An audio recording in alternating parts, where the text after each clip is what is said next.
먼저 된 자가 나중되고 나중된 자가 먼저 되는 일이 많다 하셨는데 그 일이 그 말씀을 예언으로 주십니다. 먼저 된 자가 나중되고 나중된 자가 먼저 된 일이 많다.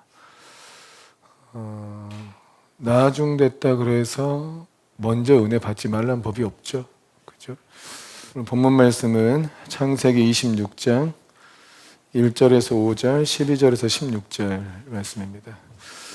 창세기 26장 1절에서 5절, 12절에서 16절 한 목소리로 읽겠습니다. 먼저 1절에서 5절 함께 읽습니다. 시작. 아브라함 때에 첫 흉년이 들었더니 그 땅에 또 흉년이 들매 이삭이 그랄로 가서 블레셋 왕 아비멜렉에게 이르렀더니 여호와께서 이삭에게 나타나 이르시되 애굽으로 내려가지 말고 내가 내게 지시하는 땅에 거주하라. 이 땅에 거류하면 내가 너와 함께 있어 내게 복을 주고 내가 이 모든 땅을 너와 내 자손에게 주리라. 내가 내 아버지 아브라함에게 맹세한 것을 이루어 내 자손을 하늘의 별과 같이 번성하게 하며 이 모든 땅을 내 자손에게 주리니 내 자손으로 말미암아 천하 만민이 복을 받으리라. 이는 아브라함이 내 말을 순종하고 내 명령과 내 계명과 내 율례와 내 법도를 지켰음이라 하시니라. 또 12절부터 16절도 시작. 이삭이 그 땅에서 농사하여 그 해에 100배나 얻었고 여호와께서 복을 주심으로 그 사람이 창대하고 왕성하여 마침내 거부가 되어 양과 소가 떼를 이루고 종이 심이 많으므로 블레셋 사람이 그를 시기하여 그 아버지 아브라함 때에 그 아버지의 종들이 판 모든 우물을 막고 흙으로 메웠더라. 아비멜렉이 이삭에게 이르되 내가 우리보다 크게 강성한즉 우리를 떠나라. 아멘. 약속대로 복을 주시는 하나님이란 제목으로 말씀을 나눕니다. 한번 인사하시죠. 정신 차리고 말씀 들읍시다. 이렇게 이른 아침이라. 주님은 약속대로 복을 주십니다. 이렇게 인사하시죠. 자, 지난 주일에 좀 신비롭고 은혜로운 경험을 하나 했는데 푸른성교회에서 오후 예배를 드렸어요. 그 오후 예배 때 재미있는 예배를 하더라고요. 8월 말에 이제 결혼식을 하는 한 형제가 있었는데 그 형제를 위하여 새 가정 예배를 드려주더라고요. 그러니까 가정을 이루게 되는 그 가정을 축복해주는 어떤 그런 순서를 미리 결혼식 하기 전에 좀 새롭다는 생각을 했어요. 근데 아무튼 이제 광고만 하신다 했는데 너무 행사를 많이 해가지고 아무튼 말씀은 나눴는데 그 말씀을 제가 이제 창세기 17장에 전능하신 하나님에 대해서 말씀을 나눴어요. 네, 그 말씀을 나누면서 이제 제 안에 이제 말씀을 나누고 기도하는 중에 하나님께서 저한테 주셨던 말씀이 있었습니다. 제 신앙 여정에 조영기 목사님이 매우 중요한 부분을 차지하는 것 같아요. 직접 만나뵌 적도 없고 안수 받은 적도 없는데 제가 실제로 본 것은 이제 영상을 통해서만 뵀는데도 굉장히 많은 영향을 미쳤어요. 그분의 설교에 대한 능력 그리고 어떤 성령의 능력에 대해서도 그분 때문에 알게 된 거고 세계 비전을 품은 것도 실상 그분의 월드 미션 투데이 그걸 많이 보면서 꿈을 많이 꾸게 됐고 그 마음을 많이 받게 됐어요. 많은 사역자들이 그렇듯이 저도 그분의 어떤 영성을 본받고 싶고 그분의 사역을 이어받고 싶은 이제 사역자 중에 한 사람이었습니다. 그래서 몇 년 전에 최자식 금식기도원 가가지고 이 조영기 목사님 살아계실 때 안수는 못 받았으니까 돌아가시고 나서 그 묘비에다도 내가 붙들고 기도해가지고 뭔가 기름 부음을 전수받아야겠다 해서 갔잖아요. 그래서 이제 하나님께서 말씀하셨을 때 7시간씩 기도해라. 매일 7시간씩 기도해라. 이게 이제 하나님께서 저에게 주신 너는 내 앞에서 행하여 완전하라 하는 말씀에 대한 조건이었어요. 그리고 그때는 바로 못하고 근데 하나님께서 최근에 이제 5시간 기도까지는 끌어올려 주셨죠. 이제 이 말씀을 나누면서 그 말씀에서 이제 아브라함에게 하나님께서 말씀하셨는데 아브라함이 웃었잖아요. 내년 이맘때 아들이 있을 것이다 하고 말씀하시니까 웃었어요. 사라도 웃었어요. 주님은 그들에게 직접 찾아오셔가지고 웃고 있는 그들을 혼내주셨죠. 사실상 어처구니가 없어 찾아오신 거예요. 너희가 뭐라고 내가 말하는데 비웃고 앉았냐 이거죠. 비웃는 건 건강에 해롭다. 주님이 막 찾아오셔가지고 막. 그 말씀을 전하고 기도하는데 주님 이제 기도할 때 하나님께서 내게 주신 마음이 뭐였냐면 나는 너를 조용기 목사처럼 쓰고 싶다. 이 마음을 이제 주셨어요. 굉장히 사랑이 담긴 음성이었어요. 제 마음에 그 말씀이 굉장히 기쁨으로 잘 받지 못했어요. 부담스러운 마음이 있었죠. 왜냐하면 조영기 목사님이 그 사역을 감당하기 위해서 얼마나 많은 고난을 당했는지, 또 얼마나 많은 이제 그 이단 소리며 얼마나 많은 이렇게 외면, 박대, 그리고 오해, 이게 얼마나 많았는지를 어느 정도 알고 있고, 또 그분이 이제 그 사역을 감당하기 위해서 얼마나 많은 이제 자기를 쳐서 복종시키면서 얼마나 치열하게 공부하고 기도하고 자기 개발했는지를 어느 정도 알고 있으니까 그렇게 쓰임 받는 게 너무너무 부담스럽다는 생각이 들었어요. 또시나 그렇게 하지 않으려고 하는 것이 또 영적인 게으름이기도 하죠. 우리가 좀 더 그냥 더 많은 시간을 하나님께 집중하고 더 온전히 모든 시간을 주님께 기도와 말씀으로 보낼 수도 있는데 그러고 싶지 않은 마음이 있는 거죠. 제 안에도. 하지만 무엇보다 제 마음에 어떤 마음이 있었냐면 저는 이미 늦었습니다. 이런 마음이 있었어요. 저는 이미 늦었습니다. 조영기 목사님은 20대 후반에 개척을 했고 그리고 제 나이 때는 이미 수천 명 목회하고 있는 중이었기 때문에 저는 이미 늦었다고 그랬죠. 저도 이른 나이에 개척은 했지만 15년 동안 교회를 성장시키지 못했고 그래서 저는 이미 늦었다는 마음을 갖고 있었어요. 그래서 아브라함이 마치 주의 말씀을 듣고 이런 기분 아니었을까? 저는 이미 늦었습니다. 제 안에도 소망이 없습니다. 장난치지 마시고 희망 고문하지 마십시오. 그런 마음이었을 것 같아요. 그런데 주님은 그런 믿음 없이 반응하는 것에 대해서 용납하지 않으셨죠. 그리고 그렇게 믿음 없이 반응하는 것이 하나님 나라를 이룰 때 굉장히 회방이 되기 때문에 주님이 친히 천사들 둘을 데리고 와가지고 실상 멱살 잡고 믿으라 한 거예요. 비웃지 말고 믿으라고. 그래서 아브라함과 사라에게 믿음을 갖도록 거의 강요하다시피 하신 거예요, 사실상. 왜냐하면 아브라함과 사라가 믿음을 가지고 있는 게 하나님 나라 일을 풀어내기에 절대적으로 중요한 요소이기 때문이에요. 그래서 믿지 않고 있으니까 찾아오신 거예요. 믿으라고. 그리고 저는 이제 설교와 기도를 마치고 강대상에서 내려와서 이제 광고는 최성호 목사님이 하시고 축도도 최성호 목사님이 하셨는데 제 앞에 이제 내려와가지고 목사님을 바라보고 있었어요. 근데 목사님이 가만히 보고 있는데 그때 또 하나님께서 제 마음에 감동을 주셨어요. 이 교회를 봐라. 이 교회는 규모는 작지만 최소금 목사의 사역을 봐라. 청와대 사역, 경찰청 사역, 대한민국에서 누구도 하지 못한 사역들을 이렇게 오랜 기간 동안 놀랍게 하고 있지 않냐.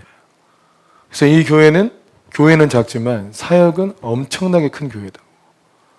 이 교회에는 그런 기름 부음이 있다. 내가 너를 여기로 인도한 이유는 그 기름 부음을 전수받도록 하기 위한 거라고. 이것이 이제 푸른성 교회와 연합시키신 하나님의 이유라고 말씀해 주셨어요. 교회는 작지만 그분의 사역은 누구도 하지 못한 사역이에요. 우리가 성령 사역에서 굉장히 큰 집회를 해도 최고 사역을 정부 위정자들을 만나서 그들에게 하나님 말씀 전하는 걸 최고로 봅니다. 그런데 초세형 목사님은 14년을 위정자들을 만나서 양육을 했던 분이고 지금도 경찰청장하고 친구하고 형동생하고 신우회 그냥 도 전체의 모든 경찰서에 신우회를 열게 해달라 하면 해주고 경찰청 가니까 최성호 목사님을 환영합니다. 플랜카드 붙어있고 이럴 정도로 엄청나게 친분 관계를 맺고 복음을 전하는 분이에요. 그러니까 어중간한 우리가 그냥 영상에서나 보는 성령 사역자들도 하지 못하는 그런 사역들을 실제적으로 매주 또 매달 그런 사람들을 만나면서 복음을 전하는 사역을 하는 거예요. 이건 누구도 못해요. 어느 대형교회 목사들도 못하고. 이 영적인 유업은 전수가 된다는 걸 여러분 기억해야 돼요. 그러니까 그분의 어떤 사역들을 전수하기 위해서 그분이 가지고 있던 어떤 영적인 유업들을 전수하기 위해서 하나님은 누군가를 택하시고 그를 훈련시키고 그걸 전수하는 과정을 갖게 하십니다. 왜냐하면 그 유업이 그 사람 것이 아니고 하나님의 것이기 때문에 하나님께서 어떤 사람에게 맡겼다가 그가 사명 다 감당하면 그 유업을 또 다른 종들한테 넘기는 거예요. 이런 영적 유업 전수의 과정이 항상 있기 마련이에요. 아브라함과 언약하신 하나님이 그리고 그 언약 안에서 하나님 나라 유업이 있는데 그 유업을 또 다른 하나님의 종들에게 전수를 하는 거죠. 오늘 본문이 아브라함의 유업이 이삭에게 전수되고 있는 것을 보여주는 과정입니다. 아브라함은 이스마엘도 있었는데 이스마엘에게 전수하지 않고 이삭에게 전수가 됐죠. 그러니까 믿음으로 낳은 아들이기도 하고, 그러니까 아브라함 집에 13년 동안 있었으니까 더 오래 있었으니까 실상 이스마엘도 할 말이 있어요. 내가 14년 동안 아버지 섬기고 아버지를 기쁘게 해드렸는데 나한테 해줘야 되는 건 마땅하지 않냐 이렇게 생각할 수 있지만 하나님께서 그렇게 하지 않고 믿음으로 낳은 아들이어야 됐고 또 아브라함과 같은 순종을 하는 사람이어야 돼요. 그러니까 이삭의 첫 번째는 기회를 준 거죠. 아브라함이 내게 순종하고 또 아브라함이 믿음으로 너를 낳았기 때문에 네가 아브라함의 유업을 이어받을 수 있는 기회를 이삭한테 먼저 준 겁니다. 이삭한테 기회를 줬지만 이삭이 아브라함과 같은 순종을 하지 않으면 또 못 받는 거예요. 그러니까 이삭한테 기회를 주고 이삭에게 순종할 수 있는 어떤 중요한 포인트를 줘요. 근데 상황이 비슷해요. 이때가 기근이었잖아요. 아브라함도 기근이었죠. 아브라함도 기근 때 하나님의 말씀에 순종해서 어떤 믿음의 유업을 얻을 수 있었고 또 이삭을 번제로 바치는 사건을 통해서 목숨 건 순종을 통하여 하나님의 이 유업을 얻을 수 있는 사람이 됐어요. 근데 이삭한테도 똑같은 테스트를 한 거예요. 기근의 때에 애굽에 내려갈래 했더니 내려가지 말고 이 땅에서 머물러서 이 땅에 거류하고 있으면 내가 아브라함에게 주었던 그 복을 너한테 주겠다 하고 하나님께서 이 약속을 한 거예요. 여러분 이런 일들이 있다니까요.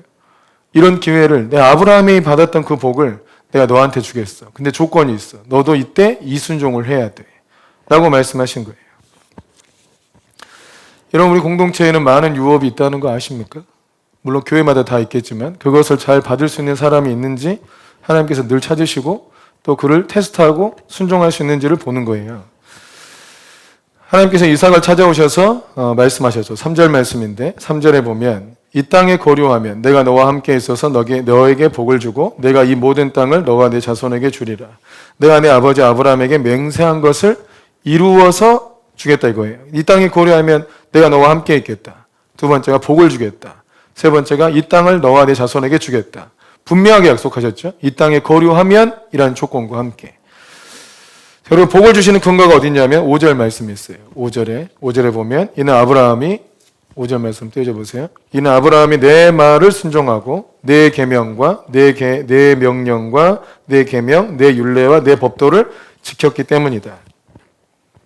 그러니까 아브라함의 온전한 순종 때문에 너에게 이 기회가 온 거다라고 말씀하신 거죠.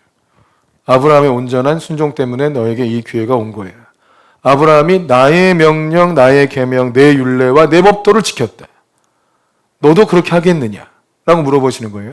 이게 굉장히 중요하죠. 내 말, 내 명령, 내 계명, 내 율례, 내 법도 5번 나와요. 5번인가? 그죠? 5번이나 나와요. 5번이나. 내 생각, 내 방식, 내 소견대로 살면 안 되고 절대로. 왜 5번씩이나 강조하겠어요? 나의 말, 나의 명령, 나의 계명, 나의 율례, 나의 법도. 오직 하나님의 말씀, 하나님의 길, 하나님의 원칙대로만 해야 하는 순종을 할 때 너에게도 이 유업이 넘어갈 것이다 라고 말씀하고 있는 거예요. 아브라함은 그렇게 했고 너도 그렇게 하겠느냐 하고 물어보시는 거죠. 이삭에게 왜 이런 기회가 왔느냐? 그것이 아브라함의 순종 때문이라는 거예요. 하나님은 아브라함과 언약을 맺으셨고 그리고 아브라함의 믿음의 자취를 따르는 이들에게도 아브라함의 복을 주시기로 약속을 하셨습니다. 로마서 4장 12절 말씀에 보면 자 읽어보세요. 시작. 또한 할례자의 조상이 되었나니 곧 할례 받을 자에게뿐 아니라 우리 조상 아브라함이 무할례 시에 가졌던 믿음의 자취를 따르는 자들에게도 그러하니라. 그 믿음의 자취를 따르는 자들에게 아브라함의 복을 다 전수해 주겠다. 이렇게 약속을 하신 거예요. 그러니까 아브라함은 주님의 말씀, 내 말, 내 명령, 내 계명, 내 율로, 내 율례, 내 법도. 그러니까 오직 하나님의 말씀을 따랐다는 걸 기억해야 돼요. 그러니까 우리는 우리 방식, 내 관습, 내 습관, 내가 살아온 통밥으로 살잖아요. 이걸 다 버려야 된다는 거예요. 근데 이런 게 엄청 많아요. 우리 어제 꿈에도 한 집사님의 꿈에도 혈압이 145 나왔어요. 그 의사가 고혈압입니다 했더니 뭐 아니에요. 나는 원래 이렇게 살았어요. 괜찮아요 했더니 의사가 안 괜찮습니다. 우리는 안 괜찮은 상태를 괜찮다고 여기고 산단 말이에요. 이 정도 살아도 괜찮겠지. 이 정도 신앙생활 해도 괜찮겠지. 이 정도 순종해도 하나님께서 인정해 주겠지. 안 괜찮아. 그렇게 살면. 그런데 우리는 그렇게 생각하고 살아요. 그걸 다 뜯어 고쳐야 돼. 그거를. 자, 이삭도 순종을 하면 그 복을 전수받는 거죠. 근데 그리고 이삭이 순종해요. 그리고 그 땅에 머물기를 작정해. 하나님 약속을 믿었어요. 이 약속이 있었으니까 순종하는 거죠. 그리고 그는 가만히 있지 않고 뭐 했냐면 농사를 지었어요. 12절 말씀 봐보세요. 12절에 시작. 이삭이 그 땅에서 농사하여 그의 100배나 얻었고 여호와께서 복을 주심으로. 농사를 지었어요. 여러분 가뭄이고 기근이 왔는데 농사 지을 생각을 합니까? 보통 안 하죠. 기근이 왔는데 왜 농사를 지어요? 농사가 안 될 거 아니에요. 그런데 이삭이 또 원래 농사꾼이 아니에요. 그죠? 목축업한 사람이야. 이동하는 사람, 계속 이동하는 사람. 그런데 한 지역에 머물러가지고 농사를 지었어요. 그러니까 자기 생활 패턴을 완전히 바꾼 거예요. 이걸 기억해야 돼요. 여러분, 목축하던 사람이 농사한다는 건 말이 안 돼요. 여러분, 이스라엘에서 그 유목민들 있잖아요. 베두인들한테. 하도 길거리에서 자고 이러니까 정부에서 위험하다고 아파트 지어줘서 무료로 들어가 살아 그랬어요. 그랬더니 들어가 살기는 한 달 살다가 다 나와가지고 거기서 양 키워요. 아파트를 양 우리로 쓴다고요. 지들은 밖에 나와서 자. 못 자. 그 밖에서 시원하고 막 그 엄청나게 자유롭대요. 여러분, 길거리에서 자는 게. 자보셨어요? 엄청나게 자유롭고 행복하대. 우리나라 노숙자들한테도 아파트 주면요, 아파트에서 안 자요. 다 나와서 신문지 깔고 신문지 덮고 자요. 너무너무 자유롭대요. 그 영인가 봐요. 너무너무 자유롭대요. 거기다 양이나 염소 키우고 자기들은 나와서 자. 여러분, 그 사람들이 목축하는 사람이 농사한다? 불가능한 일이에요. 굉장히 어렵다니까요. 그럼 삶을 바꿨잖아, 순종하기 위해서. 이들이 갑자기 왜 이삭이 농사를 지었어요? 그 땅에 거류하라고 했잖아요. 정착하라고. 돌아다니지 말고 그 땅에 가면 머물러 있어. 머물러 있어. 뭐 하고 살지? 아, 농사 지어야겠다. 우린 농사 지었던 사람이 아니지만 농사를 지어야겠다. 근데 또 기근이네? 어떻게 기근에 이 농사를 짓지? 물이 필요한데. 여러분, 그 땅은 희한한 땅이에요. 물을 흡수하는 땅이에요, 이 땅이. 신명기 11장 11절에 보면 너희가 건너가서 차지할 땅은 산과 골짜기가 있어서 하늘에서 내리는 비를 흡수하는 땅이다. 이 땅은 비를 다 통과하는 땅이 아니에요. 비가 오면 그 땅을, 이 땅이 비를 저장해요. 땅 밑에다가. 그래서 밑에 지하수가 엄청나게 많아요. 어마어마한 물탱크가 있어요. 가뭄이 10년, 20년 돼도 우물을 파면 우물은 계속 나오는 땅이에요. 실제로 그 여리고에 엘리사의 샘이라고 하는 곳이 있는데 그 엘리사의 샘이 그 많은 기근을 다 견디고 수백 년째 흐르고 있어요, 지금도. 그래서 거기는 실상 길갈이라고 해서 아주 사막 같은 땅이에요. 농사를 지을 수 없는 땅이에요. 그 길갈이나 여리고성 자체가. 근데 여리고성의 또 다른 이름이 뭐냐면 종려나무 성읍이에요. 여리고를 종려나무 성읍이라 부르는데 왜냐하면 종려나무가 엄청 많습니다. 종려나무가 굉장히 큰 나무예요. 물이 많이 필요한 나무예요. 그런데 물이 없는 그 석회질로 되어 있는 그 땅에 그 나무 숲이 다 이루고 있어요. 다 농사를 지어서. 다 그 엘리사의 샘에서 관계 농업을 한 겁니다. 물을 다 끌어와가지고. 그래서 이삭이 이때 물을 끌어오는 관계 농업을 한 것 같아요. 우물을 파가지고 이제 물을 어떻게 끌어온 거지, 이 사람이. 그래서 여러분, 이스라엘이 지금도 세계 관계 농업 1위 국가입니다. 그렇게 그 기술을 전수해주는 나라예요. 그래서 제가 물어봤어, 챗GPT한테. 관계농업 세계 1위가 이스라엘이라고 나오더라고요. 그래서 제가 그 관계농업 세계 1위 기술이 이삭으로부터 기원했다고 볼 수 있냐? 그럴 수 있다고 그러더라고, 지는. 아주 성경적으로 훌륭한 통찰이라고. 이삭으로부터 그 농업이 시작했다고 볼 수 있다면서 이 본문 말씀을 막 예로 드는 거예요. 참 놀라워. 아무튼 하나님께서 이삭에게 축복하셨고 그래서 그가 원래 하지 않았던 농사를 지어서 복을 받아요. 여러분, 이게 되게 중요해요. 기근이었고 하나님의 말씀에 순종하려고 하다 보니까 자기가 하지 않았던 새로운 일을 했는데 하나님이 거기에 복을 주셨다 이거예요. 이게 중요하다고요. 왜? 하나님의 말씀에 순종하려고 한 거잖아요. 하나님 뜻을 이루려고 한 거 아닙니까?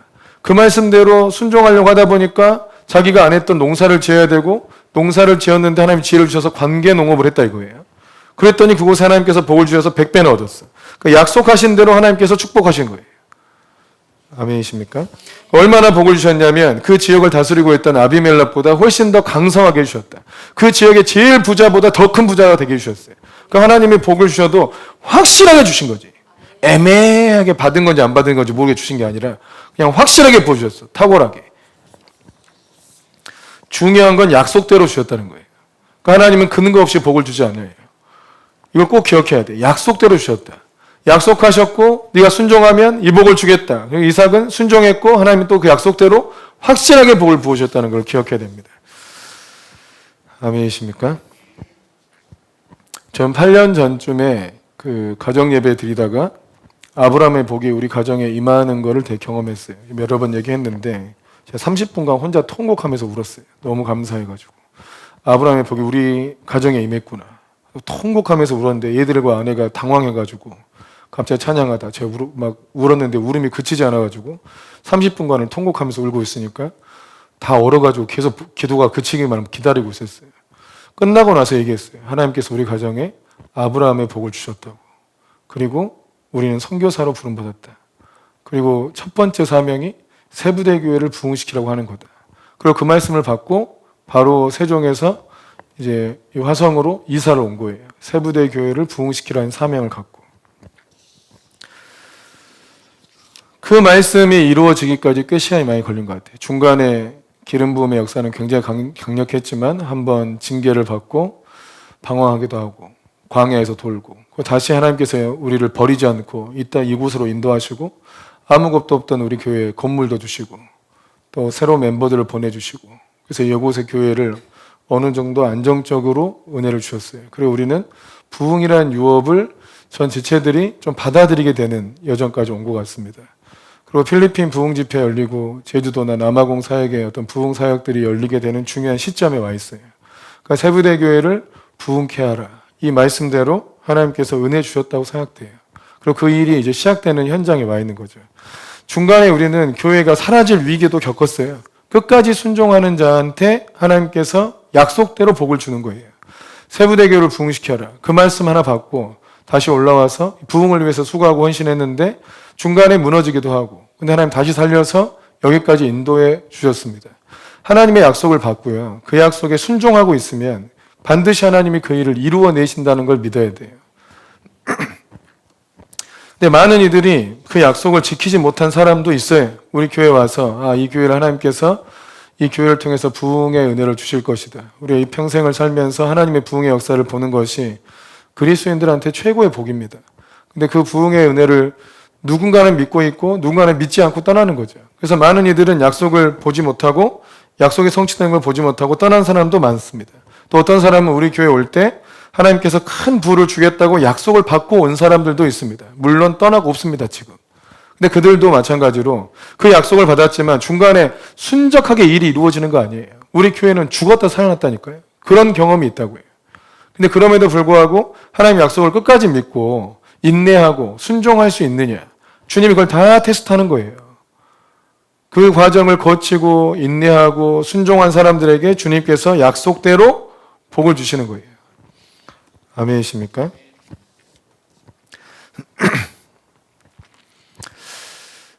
많은 어려움들이 있기 마련이지만 여러분 또 하나는 중요한 게 뭐냐면 그냥 버티고 있으면 또 안 돼요. 그냥 생각 없이 버티고 있는다고 복이 임하는 것도 아니에요. 그러니까 물이 져 있으면 믿음의 거품이 생긴다니까요. 내 믿음 아닌데 딴 사람 믿음 때문에 나도 뭔가 얻으려고 하는 마음이 있는데 그렇게 되지 않아요. 자신이 하나님 앞에 약속을 제대로 믿어야 돼. 실제적으로. 제대로 믿고 하나님께서 이 교회 안에 이 교회를 섬길 때 하나님께서 어떤 복을 주신다. 어떤 약속을 주신다. 하는 약속을 받았으면 끝까지 그거를 순종해야 돼요. 그런 사람들에게 복이 임해요. 약속대로 임한다. 아멘이십니까? 우리는 여러 가지 일들을 많이 경험했는데 세종 갔을 때도 세종 가서 교회 세워라 하는 말씀을 주셨을 때도 처음에 교회가 한 2년 동안 세워지지 않았어요. 근데 그것을 반대하는 사람이 있었기 때문이었어요. 그리고 반대하는 사람이 결국 나갔어요. 나가니까 교회 세우는 쪽으로 마음이 확 모아졌죠.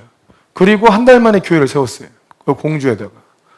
그거 쉽지 않았어요. 여러분, 우리 교회 수준에서 다른 교회를 하나 더 세운다는 거 쉽지 않았어요. 원래 본 교회보다 훨씬 더 돈이 많이 들었어요. 여러분, 이 교회는 보증금, 전에 했던 교회는 보증금 3천에 인테리어 비용이 1,000만 원밖에 안 들었어요. 거기는 보증금 3천에 인테리어 비용이 4,500 들었어요. 훨씬 많이 들었어요. 훨씬 깔끔하고 예쁘게 지었고, 인테리어 했고. 근데 우리 교회 수준에서 그걸 감당할 수 없었거든요. 근데 하나님께서 그 일을 풀어내 주셨어요. 그러니까 방해하는 사람이 떠나니까 풀어졌죠. 또 하나는 뭐냐면 유업을 받을 사람만 남아서 실상 그 유업을 누린 거예요. 거기서 제자들이 훈련받고 거기서 데이비스톤 사역이 시작되고 거기서 많은 사역들이 풀어져서 하나님의 사람들이 일어나는 현장이 됐어요. 약속에 순종하는 것이 되게 중요합니다. 신앙생활은 약속을 분명하게 알고 있어야 돼요. 그 성도님들이 하나님께서 내게 어떤 약속을 주셨고 내가 해야 될 일은 뭐다. 이거를 분명하게 이해하고 있어야 된다고요. 하나님께서 어떤 조건을 달아주셨으면 그 조건을 만족시키려고 집중해야 돼. 그런데 다른 거 쓸데없이 좀 하지 말고 약속에서 그 조건에 순종하면 하나님이 역사하신다. 여러분 이삭 같은 경우가 기근해서 농사 지었어요. 그 해에 100배나 했어요. 첫 번째 농사가 엄청 잘 돼버린 것 같아요. 첫 번째 농사가. 근데 순종했을 때 하나님께서 약속대로 갚아주셨다. 기가 막힌 일 아니에요? 여러분 이 말씀이 여러분에게도 적용이 될 거라고 믿습니까? 이 얘기는 이 얘기고 나는 나고 이렇게 생각합니까? 약속대로 순종할 수 있기를 주의 이름으로 축복합니다. 그래서 우리는 실상 그 앞에 와 있어요. 그리고 이 약속과 함께 주님이 계속 말씀하시는 것은 성령께서 우리 가운데 하신 일은 예수님께서 말씀하셨던 것을 생각나게 하신다. 하나님의 일을 자꾸 생각나게 하신다. 세부대교를 부흥시키라는 말씀도 있었지만 남아공 가서 남아공 아프리카 부흥에 동참하라는 말씀도 있었고 그 많은 말씀들을 자꾸 생각나게 하세요. 여러분에게 주셨던 많은 주님의 감동들을 여러분 성령께서 생각나게 하세요. 메모라도 하세요. 정리하세요. 이 말씀이 정말 하나님께서 내게 주신 말씀인지 내가 집중해야 될 건 뭔지 내가 어느 수준에 도달해야 되는 건지를 정리하시라고. 그래서 그 수준에 도달하려고 애를 써야 돼요. 그래야 약속의 조건이 만족되니까 약속이 풀어지는 거지. 그냥 가만히 시간만 지나고 뭐 따라가기만 한다고 되어지는 일은 아니라 이거예요. 아멘이십니까? 주님은 약속대로 은혜를 주시고 기사와 표적도 그 수준에 이르러야 나타납니다. 그 수준에 이르러야 나타난다고요. 여러분 하나님의 약속 부르심에 대해서 여러분 가볍게 여기면 안 돼요. 하나님께서 아브라함과 사라한테 말씀하시고 직접 내려오셔서 너 웃지 마라. 장난 아니다. 웃지 마라. 굉장히 심각하게 말씀하신 거거든요. 장난 아니다. 웃지 마라. 이거예요. 이거. 내 말을 제대로 믿어야 된다. 네가 안 믿으면 내 하나님 나라 계획도 무너진다. 내 너를 택하고 특별히 사랑해서 인도하고 복주고 있는데 내가 하는 말을 우습게 여기느냐. 가볍게 여기느냐. 찾아오셔가지고 웃지 마라. 할 정도예요. 그만큼 심각하게 이 말씀을 받아들여야 돼요. 하나님이 약속하신 것에 대해서. 저도 마찬가지고요. 저도 제가 병난 이유는 교회에 묶여 있었기 때문이에요. 또 성도들이 교회에 저를 묶기 때문이에요. 여러분 지금 같은 경우는 그나마 성도님들이 우리 교회는 그냥 하나의 지역교회가 아니고 열방을 부흥케 하는 교회로 부름을 받았기 때문에 저를 놔둬야 돼. 저를 붙잡고 있으면 안 된다고요. 근데 예전 교회는 저를 완전히 붙잡았죠. 저도 못 나갔고 또 지금도 그 흐름 속에 있는데 그걸 붙잡으려고 하는 마음을 가진 사람들이 좋지 않아요. 좋지 않으면 진짜 좋지 않게 될 겁니다. 그게 뭐냐면 여전히 부르심에 순종하지 않고 있는 게 돼요. 하나님께서 이렇게 해외 쪽으로 뭔가 일을 계속 풀어내시는 게 전부 우리한테 복이에요. 그러면 조건이 있는 거죠. 제가 나가면 견디기 힘드니까 여기서 기도를 열심히 해야 돼. 자기가 나름대로 영적 수준을 좀 세워야 되는 조건이 걸린 거예요. 이 일에. 해외 선교를 나가는 쪽으로 많이 시간을 빼게 되면 우리의 영성을 누가 감당하나. 그럼 자연스럽게 여러분이 어느 정도 수준에 끌어올라와야 된다는 게 조건에 걸리는 거예요. 나는 그렇게 안 살겠어. 뭐 차라리 다른 교회 가고 말겠어. 이렇게 하면 이제 부르심과 이 유업에서 탈락되는 거고. 그러니까 이삭이 이 기근에 내가 교류하려면 어떻게 해야 되나? 농사를 져야 되겠구나. 한 번도 안 해봤는데 어떡하지? 해봐야 되겠구나. 우물을 파야 되겠다. 하나님의 말씀에 순종하려고 자기 자신을 다 뒤집어 바꿨잖아요. 그런 형태의 순종이 필요한 거예요. 그냥 믿고만 있으면 되는 게 아니고. 아멘. 약속대로 복을 주시는 주님을 신뢰하시고 순종할 수 있기를 축복합니다.